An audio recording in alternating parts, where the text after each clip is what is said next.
আজ এসইউসিআই কমিউনিস্ট দলের পক্ষ থেকে জনগণের বিভিন্ন সমস্যা সমাধানের দাবিতে রঘুনাথগঞ্জ শহর মিছিল করে এসডিওর নিকটে দাবিপত্র পেশ করে।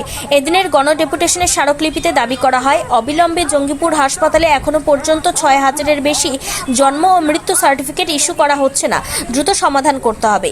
জঙ্গিপুর সদর হাসপাতালে শিশু বিভাগ সহ সমস্ত বিভাগে পর্যাপ্ত পরিমাণে বেড সংখ্যা বাড়াতে হবে।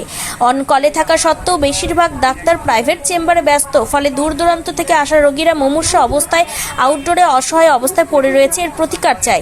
পৌরসভার বিভিন্ন ওয়ার্ডে ভাঙা রাস্তা ছাড়ানো এবং দ্রুত পানীয় জলের ব্যবস্থা করতে হবে। সরকারি পুকুর ভরাট করে বিল্ডিং বানানো চলবে না। ভয়াবহ মূল্য বৃদ্ধি রোধ করতে প্রশাসনকে টাস্ক ফোর্সের মাধ্যমে বাজারে বিশেষ করে ফরেডারকে গ্রেপ্তার করতে হবে। পৌর পঞ্চায়েত এলাকার নিষ্কাশনের ব্যবস্থা উন্নত করতে হবে। পুলিশের নাকের ডগায় চুরি ছিনতাই রুখতে কঠোর ব্যবস্থা নিতে হবে।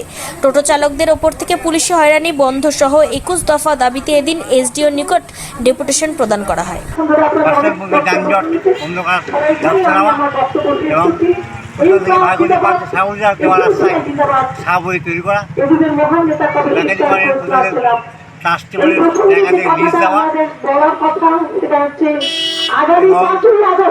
পুকুর ভরাট করা, মাটি তুলে নেওয়ার বিরুদ্ধে শ্রম কোড বাতিল করা, শ্রমিকদের অর্জিত অধিকার কেড়ে নেওয়ার বিরুদ্ধে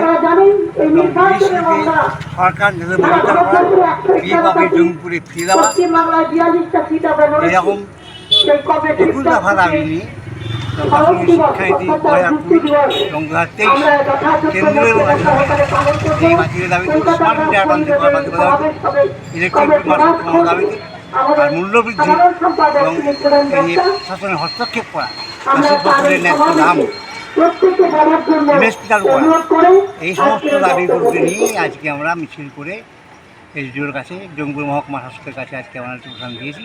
আমাদের প্রতিনিধি দল গিয়েছিলেন। এসডিও কি বললেন এই দাবিগুলোর সমর্থনে? প্রতিনিধিরা বললেন তিনি আমাদের দাবিগুলোর সঙ্গে, মানে দাবিগুলো যে যৌক্তিকতা সে সম্পর্কে তিনি একমত হয়েছেন এবং এর বিষয়ে তার অধীনে যেগুলো আছে সেগুলো মানে